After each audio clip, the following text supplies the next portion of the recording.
সহিহ মুসলিম শরীফের হাদিস। মুসলিম শরীফ প্রথম খণ্ডের 138 পৃষ্ঠার হাদিস।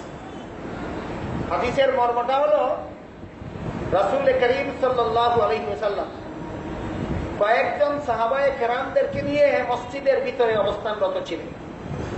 কয়েকজন সাহাবারে নিয়ে রাসূল কোথায় ছিলেন? মসজিদে। এমত অবস্থায় একজন পল্লীবাসী লোক, নূতন মুসলমান, একজন অমুসলিম কলেমা পড়া মুসলমান হওয়া মাত্রই ফাঁক না ফাঁক না ফেলে না, আস্তে আস্তে শিখতে হয়। এই সব কিছু শিখছে না, জানছে না।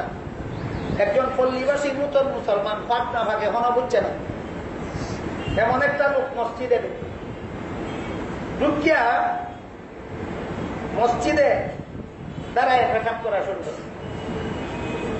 মসজিদে দাঁড়ায় রাসূলের সামনে, সাহাবাদের সামনে, মসজিদের ভিতরে দাঁড়ায় পেশাব করা শুরু করে।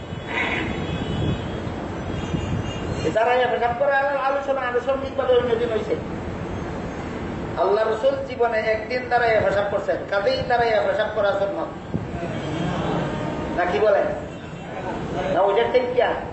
হ্যাঁ, ঠিক। বাকি সারা জীবনে বৈশা পেশাব করছেন। সাহাবায়ে কেরামদেরকে বৈশা পেশাব করা শিক্ষা দিয়েছেন। যে সমাজে রাসূল জন্মগ্রহণ করেছিলেন সেই সমাজের পুরুষরা দাঁড়াইয়া পেশাব করত আগে থেকে, মেয়ে লোকরা বইয়া পেশাব করত। এই কারণে এই নয়া মুসলমান লোকটা মসজিদে গিয়ে দাঁড়াই এই পেশাব করত। নয়া মুসলমানটা মসজিদে ঢুকিয়া দাঁড়াইয়া পেশাব করে কেন?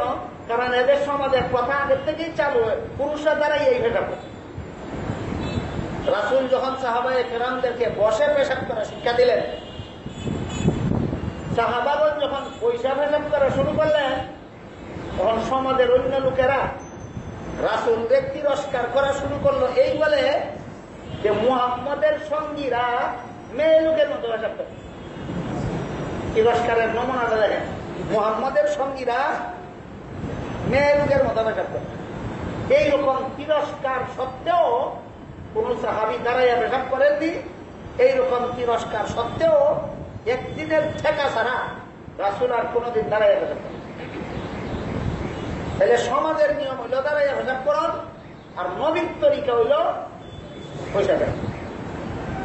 এই লোকটা যেহেতু নবীর তরিকা এখনো শিখছে না, নবী মসজিদে বসা সাহাবায়ে কেরামদেরকে নিয়ে মসজিদে ঢুকছে, মসজিদে দাঁড়াইয়া পেশাব করা শুরু করছে।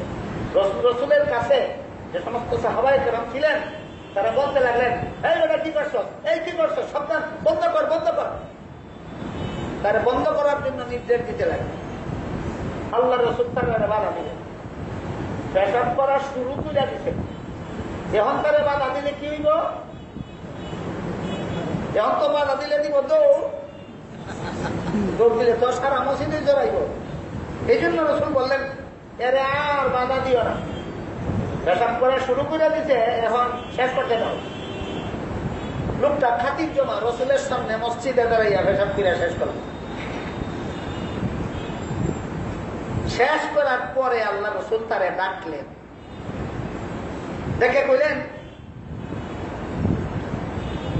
আল্লাহ রাসূলুল্লাহ সাল্লাল্লাহু আলাইহি ওয়াসাল্লাম দাআহু ফাকালা লাহু ইন্না হাযিহিল মাসাজিদ লা তাসলুহু লিশাইইন মিন হাযাল বাউল ওয়ালাল কাদার। এই মিয়া, তুমি না মুসলমান হইছো, তুমি মসজিদের আদব-কায়দা শিখছো না। মসজিদ আল্লাহর পবিত্র ঘর, এইগুলি নাফাক করার মতো ঘর নয়। পেশাব করার জায়গায় এখানে না, কোন নাফাক এই মসজিদে ঢুকানো যাবে না। এই মসজিদ আল্লাহর জিকিরের জন্য নির্মাণ করা হয়, এই মসজিদ নামাজের জন্য নির্মাণ করা হয়, এই মসজিদ কোরআন তেলাওয়াতের জন্য নির্মাণ করা হয়। কাজেই মসজিদ যখন নামাজের জন্য বানানি হয়, তাহলে এখানে পেশাব করলে, এখানে নাফাক করলে নামাজ হইল, নামাজ হইত না। মসজিদের ভিতরে নাফাক ঢুকানি পর্যন্ত দিচ্ছেন, মসজিদের ভিতরে নাফাক ঢুকাইলেও গুনাহ হয়। তারা বুঝাই দিলেন, যারা বাধা দিতে চাইছিলেন তাদের মধ্যে থেকে এক ব্যক্তিরা ডাকলেন, আমার রাজুলাম মিনাল কাউমি, যারা বাধা দিতে চাইছিলেন তাদের মধ্যে থেকে এক ব্যক্তিরা রাসূল কে কইলেন, বালতি আনো, পানি আনো, দইয়া মসজিদ পবিত্র কর। ওই লোকে বালতি আইন না ভাঙি আইন না সাথে সাথে এই লোকের পেশাব ধইয়া মসজিদ পবিত্র করে। এখানে আর একটা আনুষঙ্গিক কথা, আমাদের সমাজে কিছু মানুষ এমনও আছে যারা বলে তবলিগীরা যে মসজিদও যায়, মসজিদও থাকে, মসজিদও খায়, মসজিদও ঘুমায়, যদি রাত্রে স্বপ্ন দোষ হইয়া যায় সে যে মসজিদ না ভাবইব দৈবকে। কাজেই তবলিগীদের এই মসজিদে তাহন খাওয়ন ঘুমানি এইগুলি যায়। কিছু লোক এমনও আছে কিনা,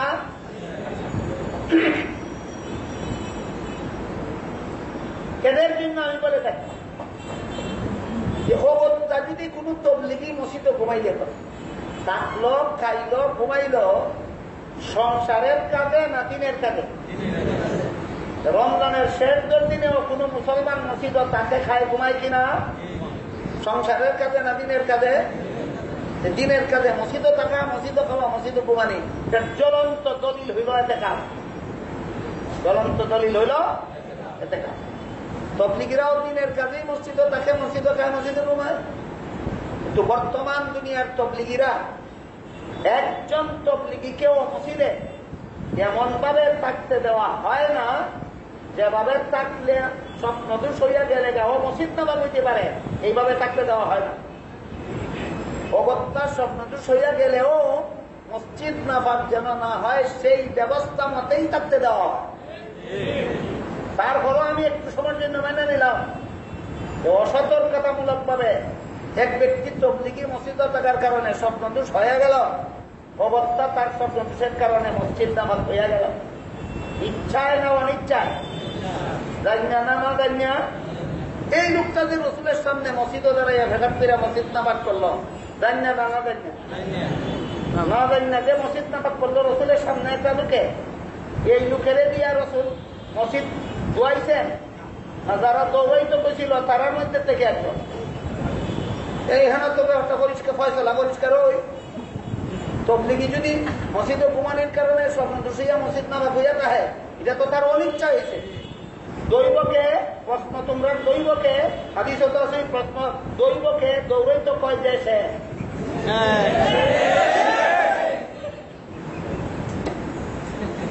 দেখো এর মসজিদ থেকে দৌড়াও হে দইত আছে নিয়ে দিছে, হ্যাঁ আছে আছে। যে নামাজ করছে হেরে দিয়া দোয়াইছেন না, যারা দৌড়াইতে বসেন তার মধ্যে থেকে একজনের দিয়া দোয়াইছেন।